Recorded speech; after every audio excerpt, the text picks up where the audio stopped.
The acting Police Minister Firoz Cachalia told the media during a briefing in White River in Mpumalanga that the second police meeting of the minister and members of the Executive Council has marked a defining moment in the evolution and the resetting of police in the country. The meeting held over 2 days saw MECs from all the provinces endorse the police reset agenda. Cachalia says a number of resolutions were taken, including prioritizing high-crime police stations and strengthening the work of community patrollers across the country.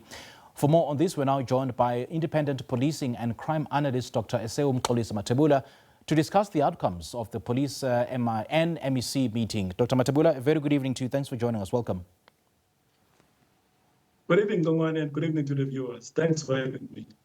Now, Cachalia says the reset agenda has entered the implementation phase after being endorsed at the first MEC in March. Now, in your assessment, Dr. Mathebula, what tangible evidence exists on the ground since March that this is more than just a rebranding exercise? There isn't much. I like what you said. It's a rebranding exercise. Yeah. In my view, it was just a conference where they said and discuss recycling of old ideas, trying to, polish them so that they may look like they are new. There's nothing new about what they discussed. If they're talking about a reset, I don't know what they talk about. You look at the white paper on policing of 2016, talks about the same things that they discussed: community-centered policing, professionalization of the police, modernization of the police. You look at the 2025, call it a national policing policy. It talks about the same thing. So it's pretty much the same thing. Every minister, every national police commissioner, everyone's saying the same thing. So there's nothing much that they discussed there going on. And I see that the plan targets 140 high-crime police station precincts. So what criteria should determine whether that list is credible? And are you confident that SAPS's own crime stats are reliable enough to identify the right 140? That's my question exactly. I asked at some point the credibility of the crime stats, because you cannot be a player and a ref at the same time. The SAPS, they issue their own crime stats, and they also do the auditing of their own crime stats. And from there, they then present their own crime stats. I don't think there's credibility there.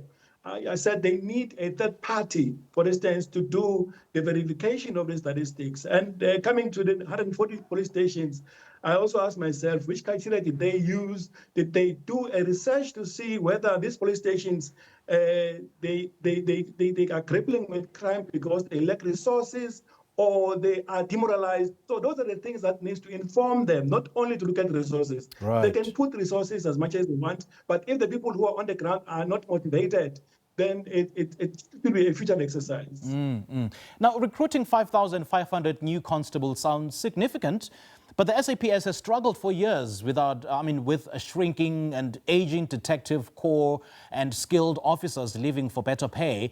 Does adding raw numbers at entry level solve that, or does it mask a deeper retention crisis? It doesn't solve the problem. We've seen over time they've tried to recruit as much as they wanted, but it doesn't solve the problem. Detectives, they still leave the SAPS for greener pastures because they are retained. The skills retention policy doesn't provide much. I heard Warrant Officer Sanders, when he testified at the Mpumalanga Commission, he has scarce skill, but he's getting like 1,500 as an allowance for his scarce skill. Hence, private companies are paying them handsomely. So they are not winning. Having new recruits, yes, it may be good for boots on the ground, but does it solve the problem of crime? The answer is no. And having said that, let me remind you that you've also written publicly about resource shortages driving skilled officers out of the SAPS. Does this MEC package then address remuneration and career progression at all, or is it silent on the reasons people are leaving?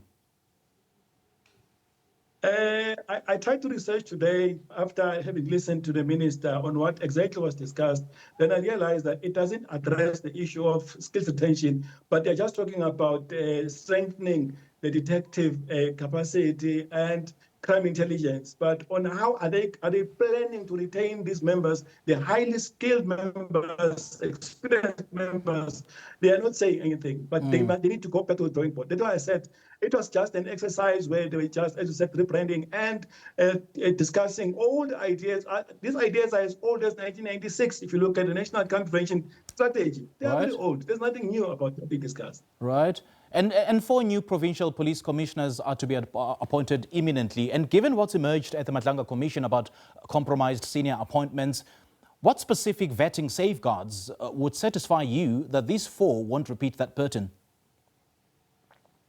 I also wrote a paper about their recruitment methodology that they're going to use in an event that a senior police officer has to be appointed. The vetting process is not enough because it has so many gaps. It only looks at things like your accounts, things like your criminality. And the very same document, they ask me to say, who are the people whom you think know you the best? Then I give them names of people whom I think they know me the best. I even talk to these people to say, if they come to you, these are the possible questions and these are the possible answers. So it doesn't necessarily address the issue of saying, yeah, they are choosing the right person who's fit for purpose. So that's another problem that they need to look at. I hope in this instance, they're going to dig deeper than they normally do as in the vetting process. Dr. Mathebula, I'm actually glad that you made mention of this article that you wrote where you've called for a new methodology for appointing senior officers so that appointees are not tainted by the colleagues. Did anything announced at this particular meeting reflect that kind of structural change, or was it left to ministerial discretion as before? I think there's nothing. They're still going to rely on the old methods that they use to appoint senior officers, and this is going to be a problem. Because the appointment will be solely in the hands of the acting police minister and the minister, but I don't think they're going to look beyond that. That we may have another problem. Okay. Now, rebuilding crime intelligence and detective capability, is described as an essential enabler. Crime intelligence has been gutted and politicized over a decade now, and it's now central to the Mpumalanga Commission of Inquiry. So what would genuine rebuilding require that, a ministerial MEC resolution alone cannot deliver? Crime intelligence, as you said, has been struggling for many years. As we speak, they don't have an oversight body head.